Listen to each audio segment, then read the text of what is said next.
to the Good Grief podcast. I'm Diva, I'm your host, and I'm excited to introduce my new guest. But before I do, smash that subscribe button. No, wait, let me try that again. Smash that like button, hit subscribe, and hit the bell for notifications if you want to tune in to more, because I talk to people about all things grief, and it's not as negative or as sad as you think. Today, particularly, we have a fascinating guest, and I'm excited to introduce Deborah Attella. She is the author of the international best-selling book, Is This Job My Jam? The Guide for Grown-Ups Who Still Don't Know What They Want to Be. Her new podcast, I Freaking Knew It, launches soon. Deborah is also a Reiki master, certified meditation teacher, and life coach. Deborah loves helping people discover ways to live their best lives as she enjoys hers in the suburbs of Philadelphia. Welcome, Deborah. I'm so happy to be here. Hi. This is excellent. I'm so excited for this conversation, as I had just said before I hit record, because when I had put it out that I was looking for guests and I was looking for certain criteria, not just talking to people who've experienced death and grief, which I think almost everybody has to some degree. You chimed in and said, I had a near-death experience and it's really good. It's really interesting. And I'm like, you had me at NDE. And the reason being, and just to explain this to my listeners, because I haven't talked about this before, is I often find talking to people who have had near-death experiences often validate and confirm things I already say and talk about in terms of what information I have been given in terms of the process of death, which I don't even call it death, I call it transitioning. And what happens to us after we leave our physical body. And so when I talk to people who've had near-death experiences, it often confirms everything I have said previously. It's confirmation that I am receiving this information and other people have experienced similar, and we're saying the same thing, which, I mean, I guess in scientific research, they keep doing the same tests. And when those same results come through, they start going, yep, that must be the answer. And so this to me is similar in that the more people I talk to who've had near-death experiences and I validate what happens, I go, okay, so this is ringing true for me and hopefully for others. Let's start. We'll get to the near-death experience. You said you grew up in grief, and that's an interesting statement in and of itself. Tell us about that and what that's all about. So when I was a baby, about 7 months old, my uncle died, my mom's younger brother. And my grandparents had 4 kids, my mom, a boy, right? The brother that was born right after my mother, 2 years after my mother was born, died when he was like 7 or 8 months old. Almost 2 years later to the day, they had another son. And then several years later, they had a third son, the 4th child. When I was around 7 or 8 months old, my uncle, who was the 3rd child born to my grandparents, died at 19 years old. He died from an accidental overdose. And it was 1969. Okay. Yeah. And so this is the 2nd child that my grandparents have lost. And so all of the beginnings of my life, like every milestone, all the first holidays, right? All the first things they're in severe grief, like severe debilitating grief. But what do I know? Like, I'm just this baby and then this little kid. When I was around 2.5, my parents were separated and my mom and I lived with my grandma, and my mom worked, and my grandmother would go to the cemetery every single day to see her boys.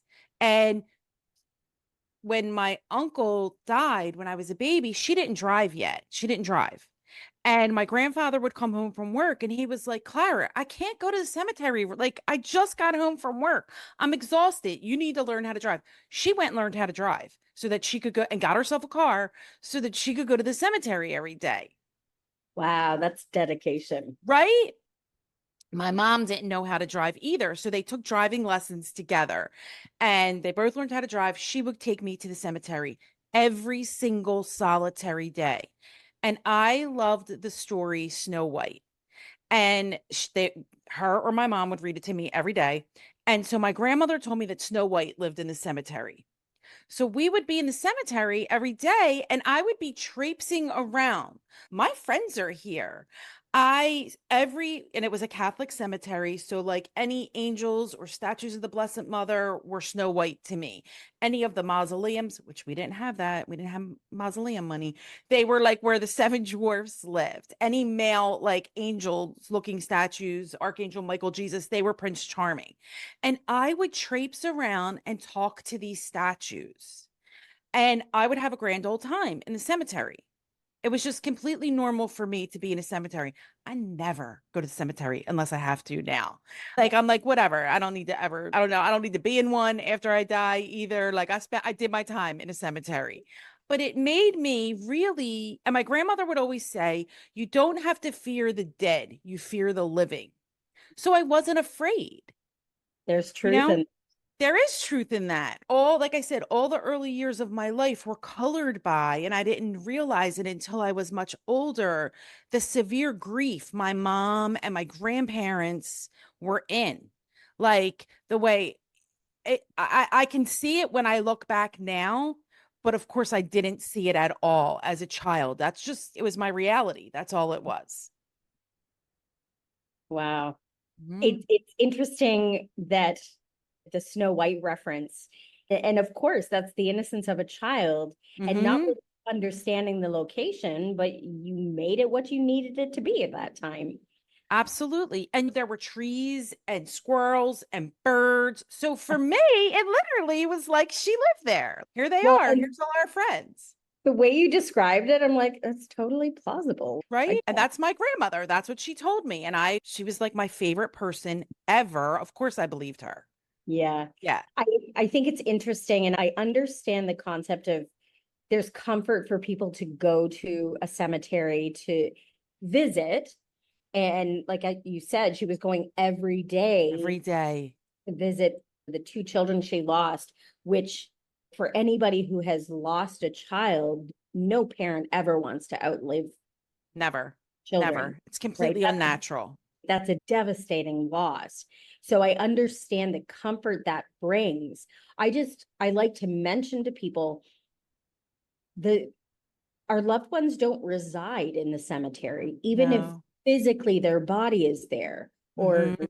the remnants for those who are Hmm. cremated. And so if they feel the presence of their loved ones there, it's because they followed you. And so it's funny, people who know that I'm a medium, they'll say, oh, cemeteries must be awful for you. I'm like, no, actually, it's pretty uneventful for the most part. Where I get the most overwhelmed or the most hits are in hospitals and like not retirement homes, nursing homes. Yes. Yes.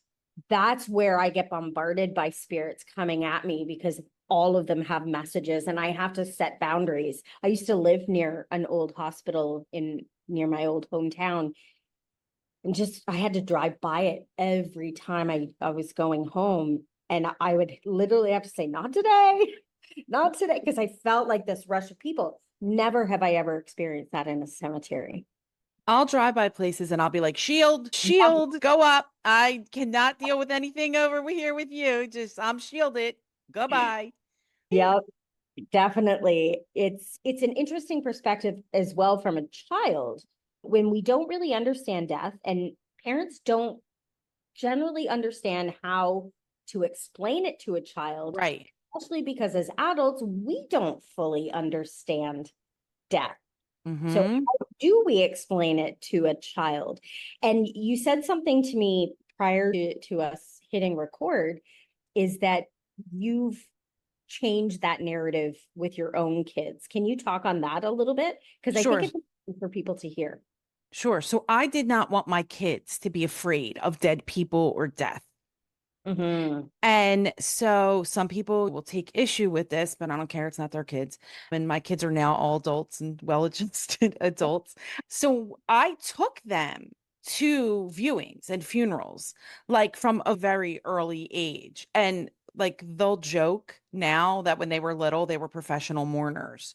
Like they knew how to conduct themselves, they knew what to do in these situations.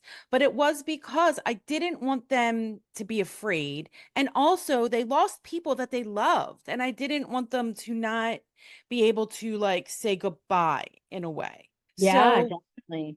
and I think like people shield little kids, and to every parent, you do it is best for you and your family.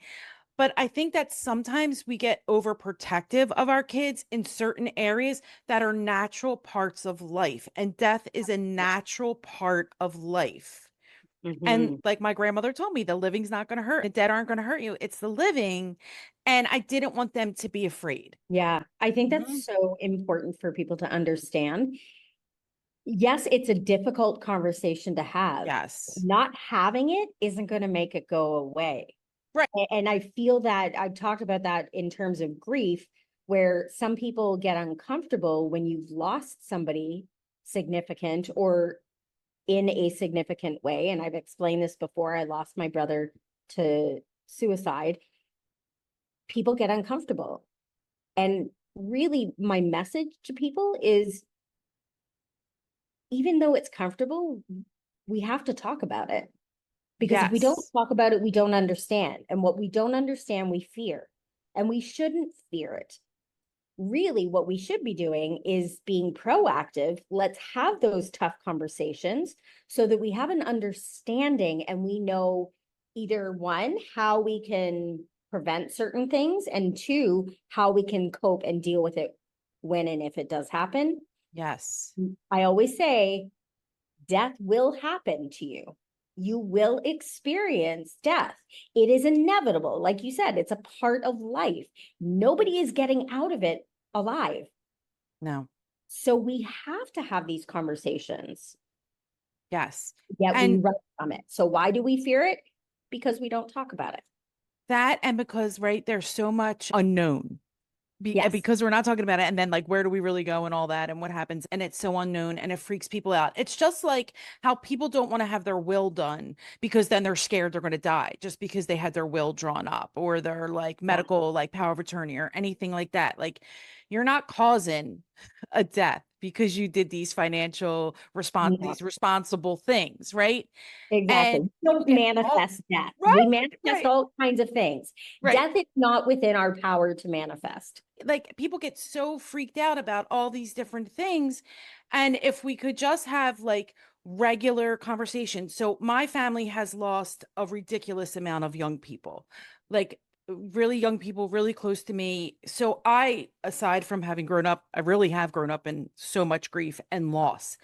And so I always made that also normal to my kids. Like you miss people, but you love them, you miss them, talk about them. My grandmom always said, especially about my Uncle Robert, who was 19 when he died, it would upset her that people wouldn't talk about him. You have to tell the stories, you have to talk about him. Her mother died when she was 9.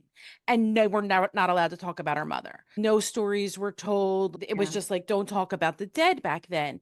And her whole thing was talk about them, bring them up, make it a normal part of your conversation.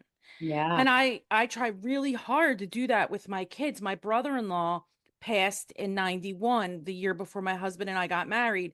And then my cousin, who was like a sister to me, passed in 92. And I made them real for my kids. And my Mm-hmm. mom did that for her brother too. Like he was real to me. But I made them real people for my kids Mm-hmm. because they would have been big parts of their lives if they were alive. Mm-hmm. Absolutely. And just so you know, they're coming through, they're doing this. Like Uh-huh. it's a big sense of love and it warms their heart that you're keeping their memory alive because we as spirits, we want to leave a legacy in some way. We want Yes. people to remember us and to talk about us because they're still here. They're still with us. Yep. So the moment you said that, and I'll tell you, there's an older woman that was coming through when we first started, Uh-huh. We'll get to that in a second. I wrote down matriarch, so I'm getting the sense that she ruled the roost, so to speak. But just as you were saying what you said, it was like everybody showed up and they're thanking you. Thank you Mhm. for having those conversations and for keeping us alive in spirit, because spirit, that's what they want. They're Yes, existent. They still exist. absolutely. They're just not in physical form. In physical form. Yep. Mm-hmm. Excellent. Let's talk about your experience, because I'm sure that also helped shape your view of death. Absolutely. Absolutely. In 2005, I was 36 at the time. People can do the math, figure out how old I am now. I was 36 at the time. I had three little kids. I had plantar fasciitis and heel spurs. And if anyone has ever had these, how incredibly painful they are. Yeah. And I am not the kind of person that just takes medicine.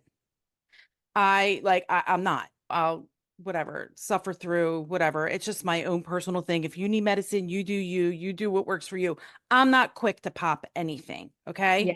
I was in such debilitating pain that the foot doctor put me on a prescription strength pain reliever anti-inflammatory, right?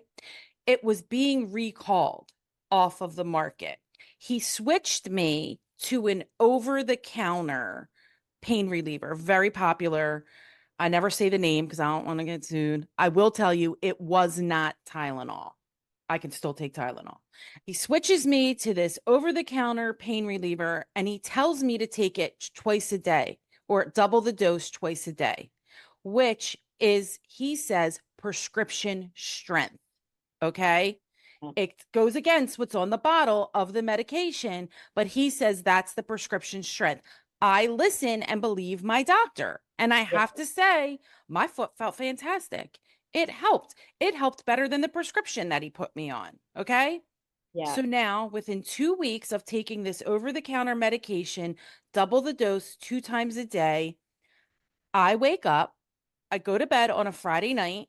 Um, my kids had all been in bed with me. We had been watching TV on a Friday night with my husband, and he wanted to watch something. None of us wanted to watch. I take the kids, I go, let's go get in my bed and watch something. My husband is downstairs. We had a two-story house, and he's in our family room. The kids and I are all in bed. We all fall asleep. At some point, my oldest, who was 11 at the time, going to be 11. And then my youngest, who was 4, ended up in their own beds. And my middle guy, who was like 7, was in my bed. And I wake up in the middle of the night with a stomach ache and feel like, little TMI, like I had to go to the bathroom. So I get up and I go into the bathroom and there's blood. And I'm like, why is there blood back there? That's a weird, why is blood back there? Now that morning, I had a uterine biopsy. I needed to have a surgery on my uterus, and I had a uterine biopsy. And my first thought is, what did the doctor do back? Like, how did he nick something back there? What is going Yeah. on? Yeah. I go back to sleep. It's a crazy amount of blood that comes out of me. Okay. And I Right. don't think anything of it. And I go back to bed. I wake up again, feeling like I have to go to the bathroom again, blood. I wake up again, I'm on the bathroom floor.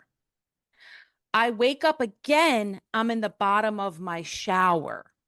Now, my bathroom was teeny, teeny, tiny. The bedroom in my master bedroom was really tiny. And I had just had it redone. They left my house the day before Christmas Eve. Now, this is January 15th. Okay. It's not even a month that that I just had this bathroom redone. There's blood everywhere. My first thought is, are you kidding me? This couldn't happen before this bathroom got ripped out. And my second thought is, oh my God, how did I get in here? I must have passed out. I had fallen through the shower doors. Oh my gosh. So I had fallen through the shower doors. So I realized, oh my God, I like must have passed out. Bless you. I push the doors up, throw the water on to revive myself, throw a towel on. Meanwhile, like my 7-year-old never wakes up. I fell through the shower doors. He's right there in my bed. No one in the house hears me. Okay. I throw a tail on and I make it to the top of the steps to call my husband. His name's Jeff. And I think I'm going to be like, Jeff. And all that comes out is like, Jeff.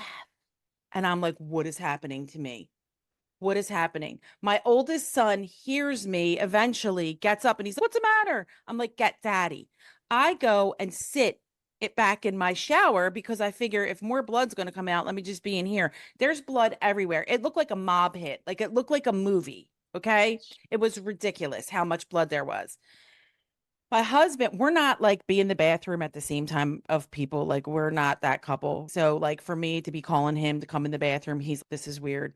And it's the middle of the night. And I'm like, he comes in and he's what? And I'm like, what I don't know is I'm blue. Okay. I'm blue and I'm bleeding. Like my face is all banged up. I could feel that I'm sore, but I don't know that I'm blue. He starts screaming for my son to bring him the cordless phone. That's how long ago it was, like the cordless phone, not like the cell phone. Give me a Yeah. cordless phone. I'm like, who are you calling? He's 911. You're dying. And I'm like, what up? Like, what are you talking about? Calling 911. He calls my best friend who lived a couple streets away, and he calls my mother because my mom lived further. My best friend would get there first. I'm like, what are you calling that for? He said, we're going to the hospital. I'm like, I'm not going anywhere. Next thing you know, here comes paramedics, EMS, my bathroom was so tiny. And all these giant men are like standing in the bathroom looking over me as I'm in a towel shivering, like in the bottom of my shower. And they're Mhm. asking me things. And my husband's, she doesn't know what she's talking about. She had a uterine biopsy this morning. That's what it's from. GI blood and vaginal blood are very different. They know, the medical people, they know. My husband, he doesn't know. So they're asking me a million questions. Now I have to go to the hospital. They've taken me in the ambulance to the hospital. They take me to they put me in the ambulance. In the meantime, never call my best friend if you have a medical emergency. She's screaming that I'm dying in front of my kids. My kids are all little, like, what's happening? And I'm like, I'll be right back. I promise. Like, daddy will be right back. They get me in the ambulance and I start telling them where I want to go because there's a couple hospitals around and there's one that's really awful. Don't take me there. And there's one that I know that's spectacular. Take me there. There's a mid one that I don't really know about, which is where they took me and it ended up being fantastic. So now they take me and I'm in the emergency room and a doctor comes in and I'm in there a little bit and he says to me, we can't monitor your heart in here. And it was really strange. When they took me to the emergency room, they put me in a room. Like usually when you go into an emergency department, you're like in bays. That's just always been my experience. This was like a room with a door, like private. It was very odd. Like the situation, the room that they put me in. And we can't monitor your heart in here. We need to monitor your heart. We need to move you. They're prepping a room in ICU. And then you'll be moved to ICU. And I sit up in bed and say, ICU, I have to go home. I can't go to intensive care. And you're not going home. And I'm basically like, you don't know about me. And that's my answer in life for everything. And I throw up and I pass out. And I throw up all over my poor husband and I pass out. Oh. What my husband said happened was that I came back around. They got me out of bed. Meanwhile, I wasn't even supposed to sit up. And I don't know why. They get me out of bed and they start to walk me out of the room. And I passed out again. They scooped me up and took me away and made him go to the waiting area. What I know happened was I threw up, I passed out, I was in the light. And I was like, oh shit, I'm in the light. I knew it. I was like, there was just like the most crystalline white space that I was in. And I didn't have that experience of hovering over and seeing my body or anything. I just was in the light. And my cousin Laura, so this is 2005. My cousin Laura was killed in a car accident in 1992. She's behind my left shoulder in full physical form. And we called each other Bud. And I was like, oh my God, Bud.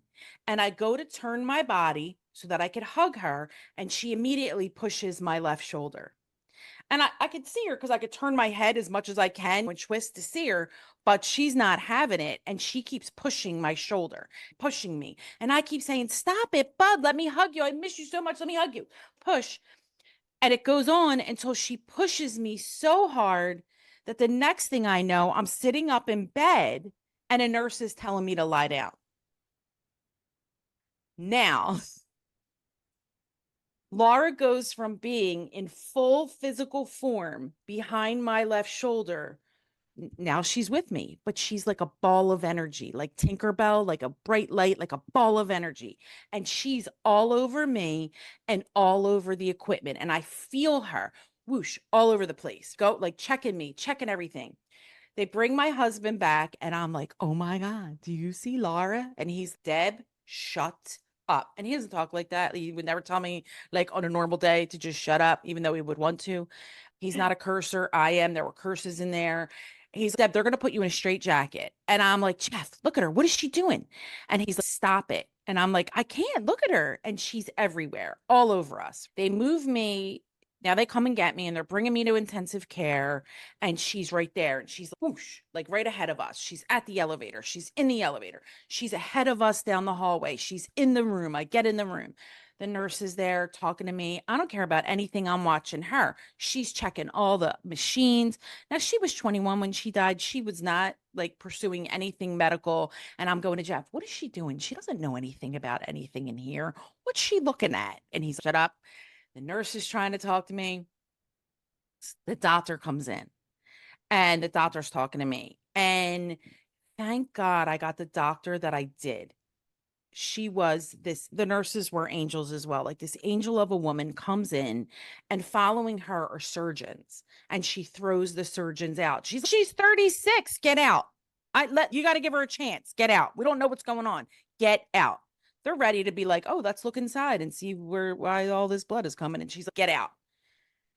So now Laura's there, whooshing all around, and things. And now I know there's like a plan of action. I'm going to have a colonoscopy. I'm going to have all these other tests done. I'm going to have some tests that day. I need blood transfusions. There's this whole plan, blah, blah, blah. Laura's in the room. Everybody leaves the room. It's my husband is there. Laura's there. And in the corner of the room, like on the windowsill, sit my brother-in-law who passed in 91 and my father-in-law who passed in 2000 in full physical form. They're sitting on the windowsill. And now I'm like, oh my God, your father and your brother are like right there. He's, Deb, you just have to shut the F up. They're gonna come in with a straitjacket. Like, I can't handle another thing. Go to sleep. Just go to sleep. Like, it's all good. They ended up staying. So it ended up, I got in the hospital on a Saturday morning. We didn't know if I was going to be okay until Wednesday. Okay. That's a long time. Yeah. A long time. I bled. So once we knew that I was going to be okay, everybody left. Now, Laura stayed 24/7 around the clock in the room. My father-in-law and brother-in-law were in the room anytime my husband was there. And my husband was there constantly, except he would leave at night to go home to sleep, to be with the kids. So my father-in-law and brother-in-law were there anytime he was. And it was very clear, like they were like there to hold him up. And she was there to like be there for me. Not that they weren't concerned with me. They were. Everybody needed some help. And we got that help. And then Wednesday, Like they all had their role. yes. They were all assigned Yes. something specific. Yes. Yep. And then once we all knew that I would be okay. Everybody left. They didn't even say goodbye. A little rude, but no one said goodbye. And they just left. And then I started to tell people afterwards, and they're like, people are freaked. Who's freaked out? Who's fascinated? Whatever. And then I would constantly get this question, were you surprised that they were there? No, I wasn't surprised, because they would have been there if they were alive. I also wasn't surprised that I could see them. But I had suppressed that part of me for so many years because I got in so much trouble for it as a young kid. But I was not, but I was not surprised that I could see them or that I even had that experience. And what that ended up doing was, I was 36 at the time when I had this hemorrhage, and I had a colonoscopy. And I had to do the prep in ICU in bed on bedpans. So when people complain about going to have a colonoscopy, they need to stop it and just go get one. It will save your life. At 36, I didn't have any polyps. I was clear. I had to have a repeat colonoscopy at 41. In the US, you don't have colonoscopies until you're 50. At Yeah. It's the same 41, in Canada. right? In 41, they found a precancerous polyp that would have grown, and I would have ended up with colon cancer by the time I was 50 and had a routine colonoscopy. So that Wow. saved me from colon cancer.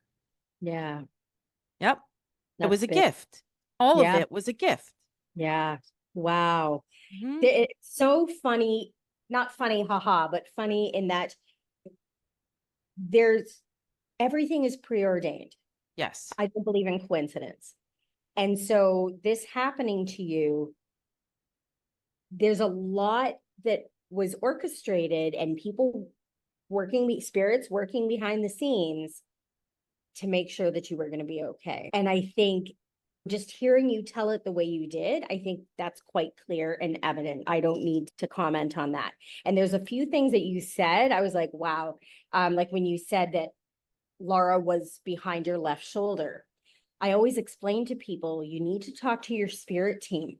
And people don't know how to do it. I'm like, you just talk to them like Yep. you would friends, right? And if it helps you, think of it like prayer, if that makes it easier for you, because that's what's familiar to you. But really, you're asking them to for help. You're giving them tasks to do. And Mhm. where they reside is right behind you. Mhm.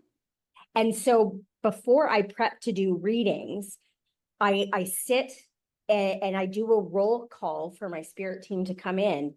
And I put my hand up and back to the left because that's where my guardian angel is. And she holds my hand. And I've since come to know that my guardian angel is my twin sister Wow. that died in utero. I just found that out 10 years ago. I was obsessed with twins my whole life. And so when I heard my mom talking to somebody else about being pregnant with twins, I was like, wait, what? You didn't And know. You didn't I know had you no had been a idea. twin. I had no idea. But it's like everything like Luke fell into place. And it made so much sense why I was obsessed with twins, why I felt that if I were to have children, I would have had twins. I was just, twins fascinated me on so many levels.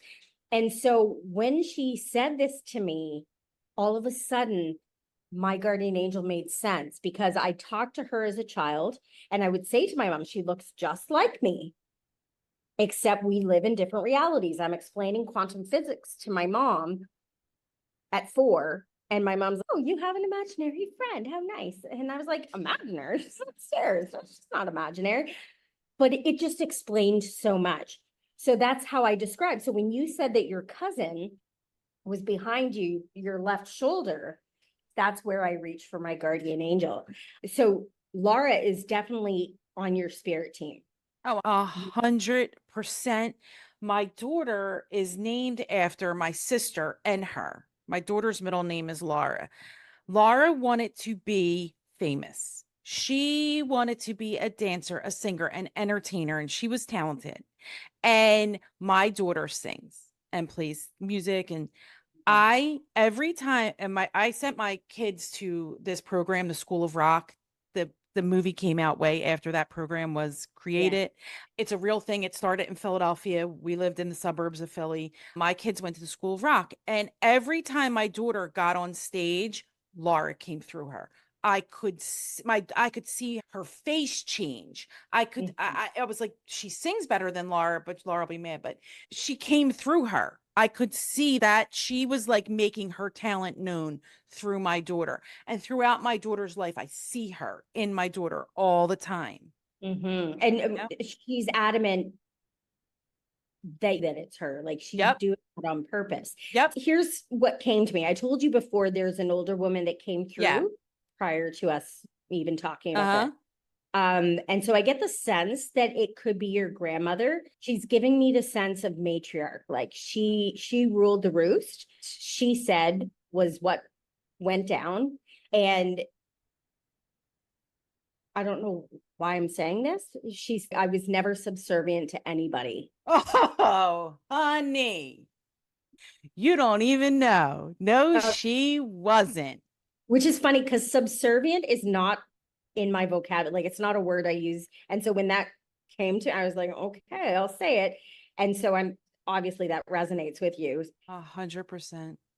So, and that's confirmation that it is your grandmother. And Mm-hmm. so she changed the dynamic of family and that concept of death because she was adamant that her sons would not be forgotten, that there Mm-hmm. was severe trauma losing her mom, that she was adamant that they would not be forgotten. She would not allow people to tell her otherwise. And she appreciates that you've continued down that path and Mm-hmm. that you learn from those experiences with her in how to teach your children and how they will teach their children, and that you've helped open people up to the concept of death, for lack of a better word. But your cousin Laura, I'm getting the sense she took no shit. She was a go-getter. And I got the sense too that she wouldn't necessarily go out of her way to do something, but when it was needed, she was there. And she would, how do I describe? Because she's showing me like a highway with cars speeding by, right? And so for her, I'm getting the sense of like life passing you by. And so by what I mean by her saying like being a go-getter is don't wait to do something. If it's what you want, do it now. Mm-hmm. Mm-hmm. That resonate with you? It does. She was a kid when she died. She was only 21 when she died. So she packed things into those years, not as much as could possibly. How much can you possibly pack into 21 years? She had some life experience, but she had big dreams. Yeah. She had big dreams. She's showing me that I'm seeing her pull clothes from a closet, throwing them at you. Here, wear this, do that. And it was always, you've got to do this with your hair. You've got to do, right? And so she was very particular about living, essentially. Mm-hmm. And was she the type that tried to pull you out of your shell or that sort of tried to, So she would try to get me to do bad things. okay. So I'm Like, the oldest of 12 grandchildren. She's next. There's okay. 3 years between us. I like followed all the rules. I did and she was a free spirit Yeah. and she was like a big mischief maker Yeah. and and we would go along with her. But she would be like the ringleader in things like that. Stop being so good. Do this, do that. Yeah. That's what I Yes. mean. Like when I'm seeing Yes. her take the clothes out of your closet, here, wear this skirt, and nope, you're gonna wear it, right? There's no denying it. And it may have been out of your comfort zone, but she was adamant that you would have to Uh-huh. like that. And the whole of your spirit team and those involved, when you said it was a little rude that they didn't even say goodbye, and they're like, why can't you say goodbye? We didn't leave. We're Wait, still right. here. So it's funny, they all stepped through and they're like, we're not rude, she's rude. We haven't left. What is So she talking about? funny. So knowing that they are all there still and always will be. And your spirit team is when somebody performs and they take a bow, but they hold their hands out to all of those who helped in that performance. It wasn't just Mm, them. That's what they're doing. They're saying, whew, we beat that, but we couldn't have done it without all of these people. So they're holding their hands out to all the people involved who, the paramedics that came and the doctors and all the people, both the living and those in spirit. So your spirit team is saying thank you to everybody involved because definitely your time here is not meant. There are things that you are meant to do. Now they're pointing to what's next for you. Are you planning travel? They're showing me an airplane, which usually means you're planning to travel somewhere, or there's talk about somewhere. So my husband keeps trying to get me to go on a trip, and I just was really sick. And I'm like, I'm not going anywhere. I'm not getting on a plane anytime in the near future. Stop asking me to get on a plane. I'll go anywhere you want that we can drive, but I'm not getting on a plane right now. Yeah, that's funny. We did just have a conversation about a plane. Okay, so they're pointing to that, and they want you to Mm-hmm. consider that there's some experiences that are meant for you in it, Mm-hmm. that travel, and to be open to what comes to you in that time. Mm-hmm. Also, have you been thinking about either adding something to your resume or doing something to venture out and try something new? Yes. Okay, they're saying yes. Mm-hmm. That's important for you to step into, that it's just going to add more depth to what you've already achieved. And it's like another check of the boxes of the things that are meant for you. So they're acknowledging, if you've been on the fence, do I, don't I? They're saying yes. Mm-hmm. Does that make sense? Yes. Okay. Mm-hmm.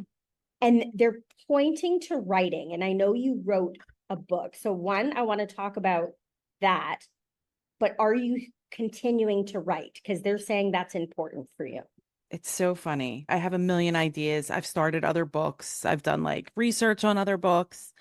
There's definitely more books in me. Okay. Totally.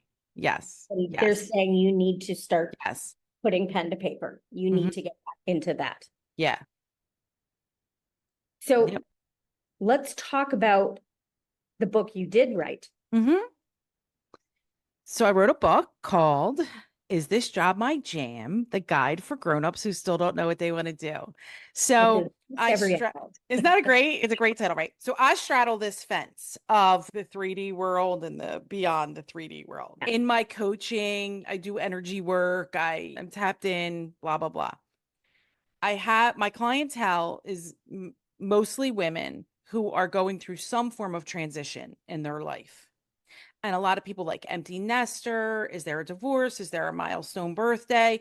They're looking to start something new in their life.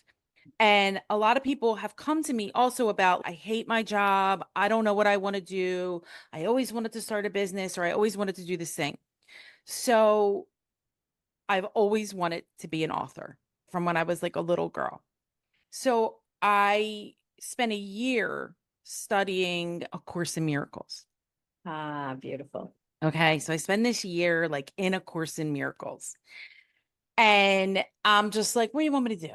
Like, just whatever I'm supposed to do next, just let it fall on my lap. I'm tired. Just hello, send it to me. I open my laptop and this ad, like this video is up for this book writing program. And Marianne Williamson was involved in it. Okay. Yep. She teaches all about A Course in Miracles, right? All her books are like based from that, right? I do the free master class, pitch your book. I don't even know what I wrote. It wasn't even about your job. I don't even know what I wrote. Oh, I wrote about habits because I really changed my life when I had been meditating for years, but I didn't make it a habit. And when I made it a daily habit, my life opened up in ways that I couldn't imagine. So I write Mhm. it. I'm like, oh, I write this blurb about habits. I get picked to be like the next round, to be in this program, blah, blah, blah. I get in this program. And now I'm in this big cohort and of wannabe authors, and some are already authors, and we write our books. And I end up writing this book about figuring out if your job is your jam, because I've done it so many times for myself and helped other people do it. And I didn't, when something's just natural for you and you don't realize that you even do this thing or it's a big deal or whatever. And then Mhm. that ended up being the big deal thing, like this thing that was just natural for me to figure out and help other people figure out. So my book is all about how to figure out if your job is your jam. But honestly, what it really is about is, are you your jam? Are you living your life as your jam? What are you doing every single day that Yeah. lights your soul on fire, that makes you happy, that gives you peace? And you don't have to do things for an hour a day. You could do things for 5 minutes a day that light you up inside. These little tiny things. And I have a whole program in there of figuring out what to do. And yes, people have taken it and used it to figure out if their job is their jam, if this relationship is their jam, but it's really about what do you want to bring into your life and what do you need to let go to be able to bring that in. And now let's go do it. Right? Yeah, I think that's beautiful. And I think the message for people to understand is that, like when you said 5 minutes, creating a meditation practice, and it is a practice, It's a and practice. it's never Yes. perfect. It changes Yes. all the time. I often say to people, if you want to connect to those you've lost, you need to spend 5 minutes in silence, because how are you supposed to hear or feel them if you don't ever shut up? And what I teach people also is it doesn't have to be sitting in lotus, Gyan Mudra. It's not Yes. any of that. It could be washing the dishes and Yeah. you're just mindful of washing the dishes and you're not listening to music or listening to a podcast. And now you have this space in your mind. Or when you take a shower or if you go out for a walk, we're constantly plugged into things and we Mm-hmm. constantly have this chatter in our ears, other people's voices. You need to learn how to hear your voice. Yeah, definitely. Yeah. Definitely. I think it's so much more, it's simpler than people think. 100%. And I love that you said it's a practice. I say it all the time. It's called a meditation practice, not a perfect. You're Yes, just I say trying, that. you're just trying it. Like I have been meditating since 2012. I made it a daily habit in 2017. Okay. So to this day, I'll sit and I'll be like squirrel, nut, Oh, yeah. refrigerator, car, neighbor, like whatever. It's not like I sit and I'm like this monk on a mountain that it's like complete silence and delicious. And some days it's great. Some days I'm like, whatever, I did it. Like I practiced, Exactly. I Yeah. did it. That's all that matters is that I took those couple minutes for myself. And what I found also is so many people coming to me to figure out if their job is their jam. Their job was not the problem. Yeah. Where they were doing their job might have been the problem. Who they were doing their job with might have been the problem. The actual job was not the problem. Mm-hmm. And you can run and change jobs and change careers a million times until you fix what you need to fix in you, until you work on what you need to work on in you. It's going to be the same experience over and over again. Same thing in relationships, right? Or relocating, like whatever it is, until you deal with what you have to deal with, you're going to have the same thing over and over again. Yeah. It's the same concept. You can't run away from your problems. Yes. Yes. Until you turn and face it, nothing will change. And nothing changes if nothing changes as I well. say it literally, it's in the book. I say it all the time. See? Yep. Very Yes. connected. I like it. Absolutely. I think that's a great way to end as well. There's just so much that resonates with me that you said, and I'm sure with other people. And I think we need to keep having these conversations about death, about the processes of things that we can do to prepare ourselves, not just for death, but how to really tune in to our Mhm. knowing. We all Yes. have that ability. We all have that intuition, and we need to start trusting that more. And I hear people say it all the time. I knew it. I should have trusted. I knew that was going to happen. Yeah, we do. We absolutely need to start trusting those hits that we get. And we That's what need my new podcast is. That's amazing. literally what my new podcast is. I freaking knew it. Tell me what you freaking knew. Did you listen? What happened? Did you not listen? What happened? And then I'll have it's launching soon. And then I'll in between those stories, I'll tell my intuition stories as well and lessons and have intuition experts come on. And the main thing is you need to learn how to trust yourself so that Mm-hmm. you can believe what your intuition is telling you Mm-hmm. and get over that it's not like this booming voice like from like with cymbals crashing and like a burning bush and it's not diva go and do this deborah do you hear me it's your voice it's Yeah, literally your voice. absolutely. Absolutely. Mm-hmm. It's so much simpler than we think, Yes. so much simpler Yes. than others have put out that it is. Yes. There's no pomp and circumstance. There's not. Oh, I love that. Yes, there's not. There's Yeah. not. It's very natural. if you Mhm. let it be. Yeah, absolutely. This has been such a great conversation, and I'm so glad that we had the time and the ability to get your story out. And Me thank you too. for coming. It was such an honor. I love participating and hearing of people's near-death experiences. And again, it just reiterated and confirmed things that I have said. And we said, I say that, you say that. We're on the same wavelength. Yes. And I Thank you love that. so much. Thank you. So much fun.